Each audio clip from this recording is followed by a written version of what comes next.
Je pense que les prix du charbon devraient rebondir au moins à court terme. Stan Bokov, le cofondateur de TradingView.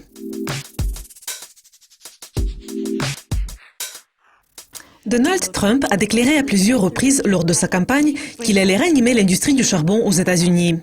Depuis les élections, il a à nouveau exprimé cette idée au cours de ses 100 premiers jours de mandat. Il va commencer à recréer les emplois dans le secteur en réduisant les règlements. Pensez-vous que Donald Trump puisse tenir ses promesses? Et quelle influence, à votre avis, M. Trump pourrait-il avoir sur l'industrie houillère? Merci de votre question. Il y a eu vraiment beaucoup de discussions sur l'influence que M. Trump aurait sur l'industrie houillère. Ce qui est intéressant à mon avis, c'est que les rhétoriques de Donald Trump a beaucoup changé depuis sa victoire aux élections. Il supprime certains de ses commentaires de son site internet et il fait plus d'attention à ce qu'il dit. Il a un grand avantage de ne pas être un politicien de carrière proprement dit. Il ne dépend pas du financement extérieur parce qu'il possède ses propres fonds. Donc, il peut se permettre, au moins à ce stade de sa carrière, de promouvoir les idées qui sont bonnes et justes à son avis. Je pense qu'il considère son approche juste parce que c'est une approche qu'on utilise dans les affaires. De cette façon, on peut gagner de l'argent. Dans les industries gazières et pétrolières, nous pouvons voir que les États-Unis entrent sur le marché mondial en augmentant la production. Et dans l'industrie houillère, ils ont la possibilité de faire la même chose. Les prix du charbon reculent depuis 2011, où nous avons vu le plus haut de $137 la tonne. Et au début de 2016, nous avons observé le plus bas de $43 la tonne. Cela veut dire que les prix sont 3 fois moins élevés. Et le nombre d'emplois a également chuté. Donc, il est tout à fait possible de recréer des emplois, de gagner de l'argent, d'exporter du charbon ou bien d'utiliser ce charbon à l'intérieur du pays. Je pense que dans la perspective du marché à long terme, c'est-à-dire dans la perspective de 2 à 3 ans, si les États-Unis commencent à produire et à exporter beaucoup de charbon, donc les prix vont probablement rester à un niveau bas, parce qu'il y aura une hausse de l'offre. Mais je pense que malgré l'opposition, Donald Trump va essayer de ranimer et de stimuler cette industrie. Il y a eu une nouvelle explosion dans une mine de charbon en Chine au début de décembre. Elle a fait 32 morts selon les médias officiels. L'accident a eu lieu au moment où le gouvernement a déclaré aux mineurs de reprendre la production pour faire face aux prix élevés du charbon.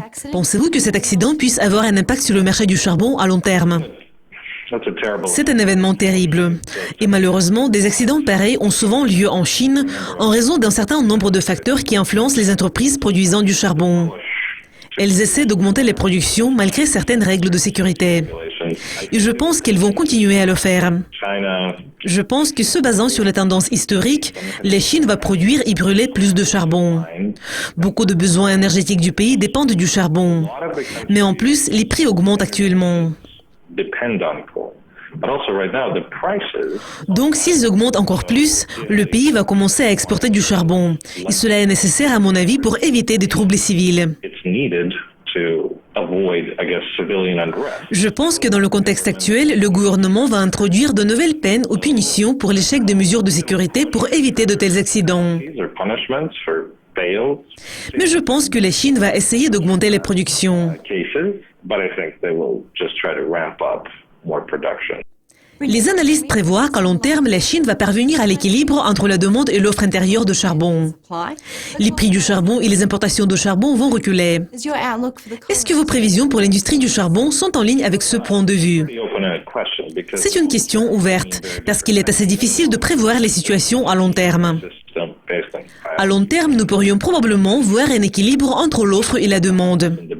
Et c'est ce qui devrait avoir lieu. Mais la vraie question est de comprendre quand nous allons voir cet équilibre. Parce que, évidemment, cela va prendre du temps.